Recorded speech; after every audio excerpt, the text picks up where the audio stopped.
Mississippi. We're at the Cadence Bank Arena for the 2025 edition of the Digital Innovation Event. We're pleased to welcome now Drake Cushing, Senior Vice President and General Manager of CSpire's Business Division. Drake, thanks for coming on. Oh, thank you for having me, Gerard. This is a great event, isn't it? It's great. It's great to see so many people here, splicing rodeo, getting so many people involved in the community and the world of just fiber technology and talking about technology at large. Great to be a part of it. And a great lineup of speakers, as always, for this event. It gets a little bigger and better every year. This part of the state, in particular, is just really blessed with lots of innovation and technology resources. Absolutely. It's unbelievable. So tell us about yourself and exactly what you do at CSpire. Yeah, so General Manager, Senior Vice President, CSpire Business. So our approach is honestly helping business transverse the digital divide. As we see, technology has changed day in and day out and continues to change now with the world of artificial intelligence upon us. And you look at data centers, cloud computing, network advanced, segmentation of all those components, collaboration within the classroom as far as into the meeting rooms. All of these things touch individuals day in and day out, and our job is to make sure they're able to overcome those challenges, obtain the objectives they're trying to achieve at large, and truly just figure out how to make the job easier as it relates to technology. Well, it's a complicated world, as you know, and customers need some guidance to figure out to address those various issues. And I've always thought at the heart of really every business problem is usually a communication issue.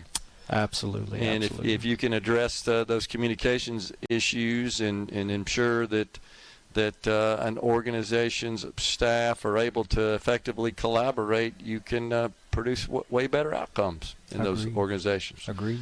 So how did you guys get involved in the Digital Innovation Summit? Yeah, so we've actually been partners with Megapop going back to, I believe it's 2005. So back then we worked to bring a fiber ring here in the northern Mississippi area, serving the community at large. Now, it's been expanded to serve a lot of the businesses, a lot of the schools, as well as the backbone that serves a lot of our residences across the state. And that backbone has now expanded far beyond just the northern Mississippi territory. It expands for honestly 2/3 of the state from a ring, which is a large component of our entire fiber network we use to provide services across the southeast. Man, that's incredible. So are you speaking today? I am. And what can you share a little bit about what you're going to be talking about? Yeah. So today's topic is really focused on, how technology is really changing around artificial intelligence, around fiber connectivity, being the backbone of what's required for that to be so successful. And honestly, with artificial intelligence comes a major threat that has to be transverse, which is cybersecurity threats. Mm-hmm. And, really want to talk about how to navigate all those components, how it's really a people-first objective to truly obtain that, and how you have to lean in heavily on education to overcome those challenges. And really excited to talk about it today. So CSpire, of course, is a well-known provider of wireless technology, wireless services that serves consumers with their wireless needs. But the business division is a little different. Help us understand that distinction. Absolutely, yes. Wireless is still a strong, major component of our organization and business today. But many years ago, we heavily diversified, building our fiber network, which now expands heavily across parts of the southeast. And it's a huge backbone component of how we deliver connectivity at large across enterprise-grade networks down to the residences inside of the home, but also expanding that from the collaboration aspect. And, collaboration, if you think about traditional voice technology, collaboration involves a lot of the video components of that associated inside of hospitals, inside of banking and finance, inside of the retail aspect, and really bridges that digital divide across that aspect. But then looking even further, data centers being a huge core component of our business. We have many data centers located across the southeast. Those partnerships allow customers to not only co-locate their services within those facilities, but also allows us to provide some shared resources from a private cloud aspect and the connections out into the public cloud space.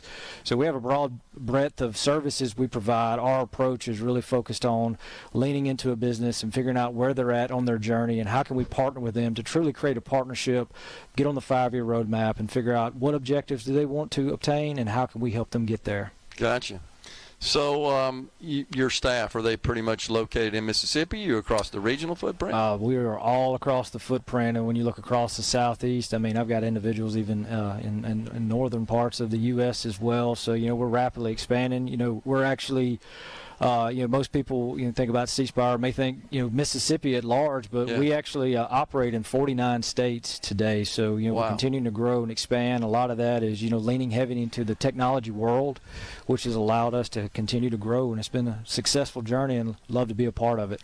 So the business services division that you had, that hasn't always been in place, right, in the company. That something's relatively recent, given the life of the company. I'd say the business piece and the wireless aspect early on was a big core component of it, but a lot of the business services that we provide today, those really started to take off, I'd say, the better part of about 15 years ago when we leaned heavily to expand off of our fiber network, heavily investment to get our towers connected and all of those components. Saw opportunity where the community needed those aspects delivered, and the networks of today, they're built on the movement of light, moving those ones and zeros, and all of that expand to all the other services that we're able to provide at large. We're here to serve our customers, and we love to do it. Yeah, that's awesome. So, and it's never ends. I mean, the technology needs that companies have, trying to maintain that competitive edge, trying to comply with regulatory requirements. I mean, it's all the above, and really just to achieve efficiencies and productivity, especially with this explosion of artificial intelligence that a lot of people are using, and that requires a lot of horsepower to manage and to deliver. Absolutely. The world of AI, it's some cases it's some people could perceive it as scary, but in a lot of cases we see it as opportunity. The human creativity aspect mixed with the productivity of AI is truly powerful. It can change the landscape of how businesses operate, can change the landscape of how you can train individuals, educate students in the classroom. All of these things are core components of really the things of how we can unlock with AI at large. Yeah, I mean, it's pretty exciting, and of course that, like we said, that requires a lot of what you guys do as well from a network infrastructure, of storage, compute perspective. Need lots of capacity, lots of power, and that technology continues to evolve every day. Right? Absolutely. Yeah, the game of technology growth and change. It's ever changing. Never stops. I've often described it as a lot of that is kind of out of sight and sort of stuck in closets and in data centers. You can't really see it. You know it's there. You're not really sure you understand it. But what you do know is that when you sit at your device, whether that's a full-size computer or a pad or a laptop or a mobile phone, you just want it to be there and want it to work all the time, and that's what you guys do behind the scenes, is facilitate that and make sure that it's always up and running. That amen. People don't care; they just know that I want this to work whenever I tap it, right? That's right. And I press that key, and that's what you guys do. So there's a pre-sales component to the process, and then there's an implementation component, and then there's a support component. Right? There is. All are equally important when you're talking about technology at large. Proper planning on the front side cannot be undersold. Yeah, really going through the exercise, talking through objectives that you're trying to obtain, and then really figuring out what's the right ecosystem of products and services that need to be interwoven, and looking at current staffing models are real major challenges that a lot of businesses are facing today, of having enough staff to be able to accomplish what they're trying to do day in and day out, and finding the right partner that they feel trusted to sit alongside them to overcome those challenges. And you guys, as a partner there, not so much the maker of all that sophisticated technology, you're sort of agnostic to whatever the solution is. We are. We heavily invest in our staff to make sure that they're properly trained and certified in the technology, and a lot of the vendors, manufacturers, partners that we have included in our ecosystem.